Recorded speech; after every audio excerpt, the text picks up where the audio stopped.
everyone. Welcome back to Economic Decode and welcome back to our channel and let's start with the video guys. So which topic we are going to study today? We are going to study a topic which is what is a fiscal policy and what are the objectives of fiscal policy. In one of our lecture we had seen what is monetary policy. Monetary policy कौन design करते हैं?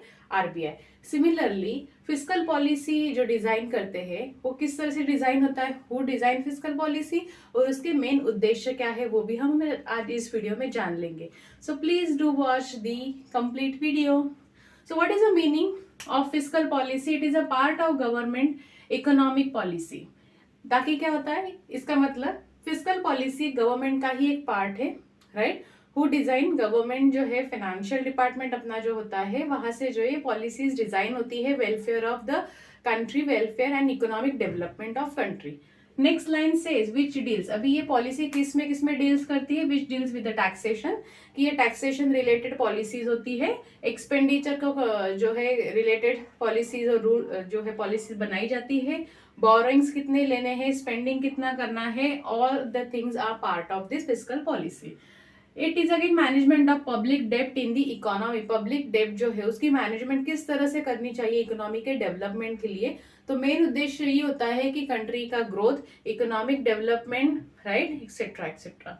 सो next क्या है? In short it refers to the budgetary policy. जैसे budget announce होता है every year, उसी time पे जो है फिस्कल पॉलिसी मतलब टैक्स इतना जो है इंक्रीज किया गया है या कम किया गया है, इतने अर्निंग के लोगों के लिए इतना परसेंटेज टैक्स है. तो ये सारा जो है चार्ट या जो टेबल्स होते हैं प्रॉपर डिटेल्स में वो कौन डिजाइन करते? गवर्नमेंट, जिसे फिस्कल पॉलिसीज कहा जाता है. अभी इसकी डेफिनेशन जो है, एक फॉर्मल डेफिनेशन डिजाइन की गई थी सर पॉल सैमुअल्सन. उन्होंने क्या कहा था? Fiscal policy it means the public expenditure and tax policies, कि पब्लिक एक्सपेंडिचर कितना है और उस हिसाब से टैक्सेशन पॉलिसी में किस तरह से चेंजेस करना जरूरी है. तो पब्लिक एक्सपेंडिचर कितना है आपका या गवर्नमेंट का कितना है, और सिमिलरली टैक्सेशन बेनिफिट्स क्या क्या है लोगों के लिए. सिर्फ टैक्स चार्ज करना ही नहीं होता है बट लोगों को कंसेशन कितना दिया जाता है. जैसे हाउस लोन, होम लोन है जो, that is again very much important factor for human life. तो उसमें कितनी जो है परसेंटेज दिया जा रहा है. और स्पेसिफिकली अगर कोई वुमेन जो है हाउस लोन के लिए ऑप्ट करती है तो उनको थोड़ा कंसेशन दिया जाता है. So all of that thing I am just giving you the example. There are many thing in part of that but I will give you the example so that you can understand, right. So this is again you can write the introduction. It is again part of government economic policy which deals with the taxation, expenditure, borrowing and the management of public debt in the economy, right. In short, it refers to the budgetary policy and then you can write the definition, correct. So that is again the introduction and definition part we had done. What is the objective? One by one we will see the objective part also. क्या है इसमें? First objective to raise the level of investment. Investment raise करना. Investment किसकी? Investment foreign investment भी हो सकती है, लोगों की इन्वेस्टमेंट भी किस तरह से इंक्रीज करना जरूरी है, राइट. लोगों को भी एनकरेज करना जरूरी है ना, so that they can invest in different different projects. इतने आप एड्स वगैरह देखते हैं, म्यूचुअल फंड्स की है, शेयर बाजार है, पॉलिसी बाजार है. ये एड्स इतने रैंडमली क्यों होते हैं, right? Because government want to increase the level of investment and interest factor with the human being so that they can also encourage themselves and they can start investing तो हम सब करते हैं, banks में करते हैं, ज्वेलरी में करते हैं, that is our normal investment. But जिसके पास अर्निंग ज्यादा है वो इन सारी चीजों में भी कर सकता है.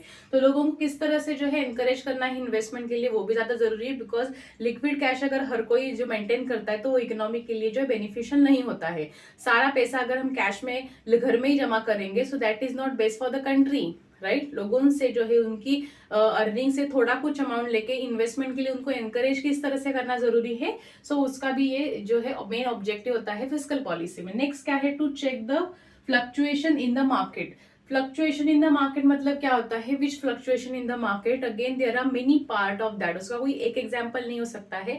बोरोइंग है, रेट ऑफ इंटरेस्ट है. अगर अपनी कंट्री किसी बाहर की कंट्री से आईएमएफ से जो है या किसी संस्था से जो लोन उठाती है तो उसका रेट ऑफ इंटरेस्ट क्या है, या हम किसी को लेंडिंग प्रोवाइड करते हैं as a country, if you are lending money to some other country, so what is the rate of interest. So many things are part of that, not just I am just giving you the example so that you can understand. What is the next thing? To earn the revenue. Earn revenue क्या होता होता है, revenue किस तरह से generate हो सकता है, बिकॉज सरकार को भी पैसे आना जरूरी है ना, टैक्सेशन है, गिफ्ट टैक्सेशन है, उस बहुत सारे टाइप्स होते हैं जिससे जो है गवर्नमेंट अर्निंग करती है। कहाँ पे लेंडिंग किया है मनी को तो वहां से इंटरेस्ट रेट आता है, that is again the revenue generation. सरकार को किस तरह से होना जरूरी है ये भी फिस्कल पॉलिसी में जो है डिसाइड होता है। नेक्स्ट क्या है, rapid economic development. Economic development बहुत जरूरी है गाइस किसी भी कंट्री के लिए। इकोनॉमिक डेवलपमेंट अगर होता है तो एम्प्लॉयमेंट की अपॉर्चुनिटी मिलती है, एम्प्लॉयमेंट की अपॉर्चुनिटी मिलती है तो लोग जो है ज्यादा से ज्यादा जो है रोजगार उनको प्रोवाइड होता है। तो इससे क्या होता है कि अनएम्प्लॉयमेंट रेशियो कम होता है और जो है लोगों से जो है people has that particular amount of money and they can spend. Correct, इनको एनकरेज करना जरूरी है स्पेंडिंग के लिए। करेक्ट, तो that is again main thing economic development. अभी यही सिर्फ चीज आती है क्या इसमें, नहीं, ये एग्जांपल मैंने दिया था। There are many part of economic development. Education है, हेल्थ सेक्टर है, farming sector one of the primary sector and one of the main the pillar of the particular development thing. So इस तरह से बहुत सारे सेक्टर्स को improve करना जरूरी है। रूरल एरिया में फैसिलिटी प्रोवाइड करना, अर्बन एरिया में एजुकेशन प्रोवाइड करना है, या जो फार्मर्स है उनके बच्चों को फ्री का सब्सिडीज प्रोवाइड करना है, उनका लोन का रीपेमेंट करना है, ये सारी चीजें इसमें आती है। राइट, नेक्स्ट क्या है, for a proper allocation of resources. Allocation of resources, अभी ये कौन से रिसोर्सेज की यहाँ पे बात हो रही। अलोकेशन ऑफ रिसोर्सेज मतलब क्या है, जो भी पॉलिसी डिसाइड होती है उसका प्रॉपर अलॉटमेंट एक जो है ग्राउंड लेवल के पर्सन तक जाना बहुत जरूरी होता है। अदरवाइज क्या होता है, सारे बिल्स पार्लियामेंट में जो है पास किए जाते हैं बट जो है ग्राउंड लेवल पे जो है उनका क्लियरेंस नहीं होता है। अगर सब्सिडी प्रोवाइड की गई है बिलो पॉवर्टी लाइन लोगों को तो जी ये सब अप्रूवल होता है, उसका सब साइन होता है, बट हालांकि कभी कभी नहीं हो पाता है बहुत सारे रीजंस की वजह से, बट ऐसा नहीं होना चाहिए। तो सारे एलोकेशन ऑफ रिसोर्सेज है, सिर्फ सब्सिडीज ही नहीं, और इसमें फूड ग्रेन भी आता है। किसी को फूड ग्रेन जैसे प्रोवाइड किया जाता है सस्ते रेट में, मेडिसिन होती है सस्ते रेट में, बच्चों के लिए कुछ वैक्सीनेशन होता है। All the things need to be given to the ground level. सिर्फ ऐसा नहीं कि आप सिर्फ उसमें जो है एक रूल्स एंड रेगुलेशन या फिर कुछ पॉलिसीज बनाते हैं और नहीं पहुंच पाती है सर्वसामान्य जो है लोगों की तरफ, बट ऐसा नहीं होना चाहिए। It has to be reach to the ground level and it actually the effort which is again taken care by the government itself. Allocation of resources होना बहुत जरूरी है गाइस। नेक्स्ट क्या है 6.2, increase the capital formation. Capital formation को increase करना क्या होता है, कैपिटल रेस करना। अभी कैपिटल एज ए इकोनॉमिक में हमें सभी को पता है कैपिटल क्या होता है। फॉर एग्जांपल कोई कंपनी कैपिटल रेस करती है मतलब पैसा रेस करती है कंपनी को चलाने के लिए। सिमिलरली गवर्नमेंट भी पैसा रेस करती है, गवर्नमेंट बॉन्ड इशू करती है। क्यों, बिकॉज गवर्नमेंट को जो है वेलफेयर करना है, गवर्नमेंट को ड्यूज देना है, इंटरेस्ट पे करना है, etcetera. Correct, so capital formation के लिए भी बहुत सारी सुविधा, फैसिलिटी, एनकरेजमेंट, एडवर्टीजमेंट, ये सारी चीजें कौन करती है, गवर्नमेंट।